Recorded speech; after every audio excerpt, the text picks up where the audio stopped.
Well, joining us live now is the Shadow Minister for Industry and Innovation, Ed Husic. Ed, good to see you. Thanks for your time this morning. Your electorate is, of course, in the western parts of Sydney. You're no doubt aware that there is a police operation that has been underway now for the best part of 40 minutes in the southwestern parts of Sydney to sort of crack down on larger families that have been getting out and about, potentially spreading COVID. First of all, what's your reaction to that kind of move? I think here, COVID is the enemy.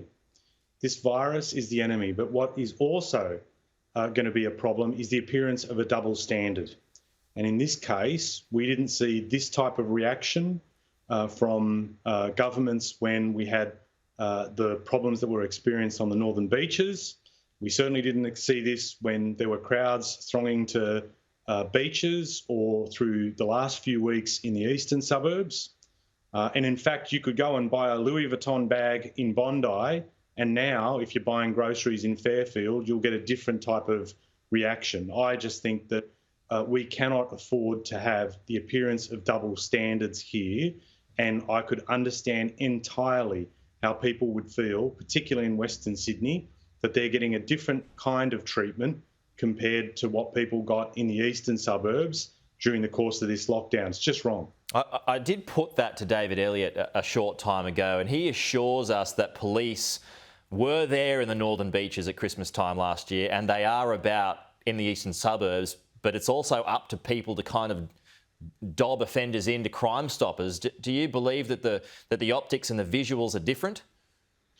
I absolutely do, because the reality is that in putting that question to the police minister, the fact that people can't recall that occurred is a problem in itself, but everyone is talking about this.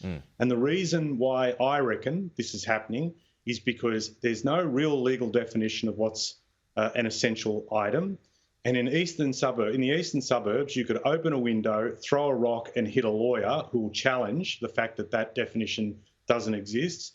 But the New South Wales government reckons that it can just send out the police and put the police in a terrible situation because they're not going to get the same level of challenge. And I think that is a big problem. And I just reckon it speaks to the way that the New South Wales government sees Western Sydney. I mean, they just reckon that Western Sydney's full of bogans and wogs who can't follow the rules, whereas it get different level of treatment in the eastern suburbs. And I just think that's a disgrace. Is it inflammatory?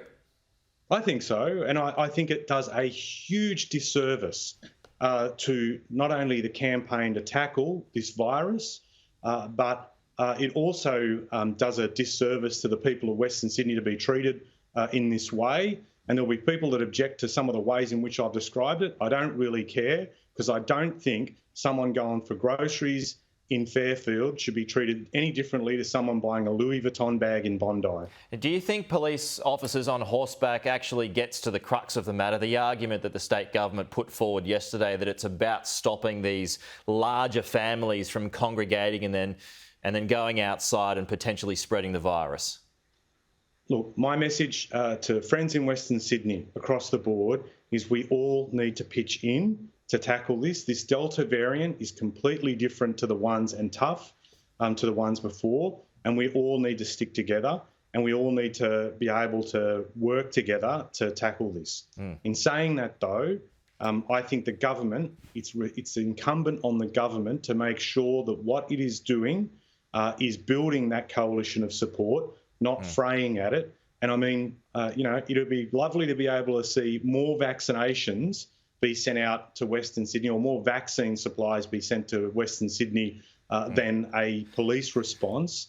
Why is it that you can get vaccines pretty easy if you're an elite private school in the east of the city versus Western Sydney? We need more testing, we need more vaccines, and we don't need a heavy-handed response as what we've seen right now. So do you believe there's an element of racism here? No, I'm not saying that at all. What I'm saying is there a double standard? You did not see in the East this type of response that we're seeing right now being mentioned and being the government has pushed this. They've been wanting to send this signal that they're getting tough on this, but they wouldn't do this in the East. And I just think this is a terrible point we've got to. where the government could put itself in a situation, Yeah. and particularly the police being put in the situation in the way that they are, where a double standard is seen to exist. Yeah, Ed, I just want to get your thoughts on this COVID screening system. Now, this is a system that can test up to 90,000 people a day and stop infectious people from boarding flights. So you can get results actually within 3 minutes, 30 minutes, I should say. But it's been given a $3 million boost. It sounds like a good idea. You got any issue with it?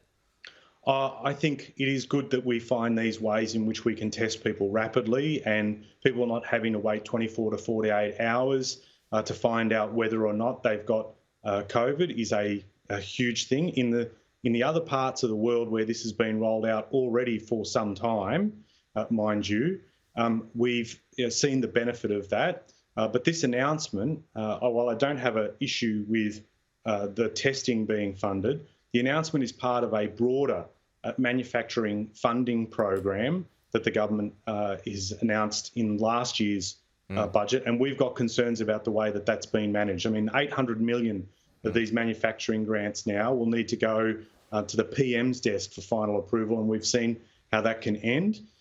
We think manufacturers, when they're applying for these grants, should have absolutely every confidence that the applications will be treated on merit, that they won't be treated like what we've seen in sports rorts and road rorts, where the decision is a political one made well before the application even arrives to the government's desk. Okay. Ed Husic, good to have you with us as always. We'll talk to you again next week.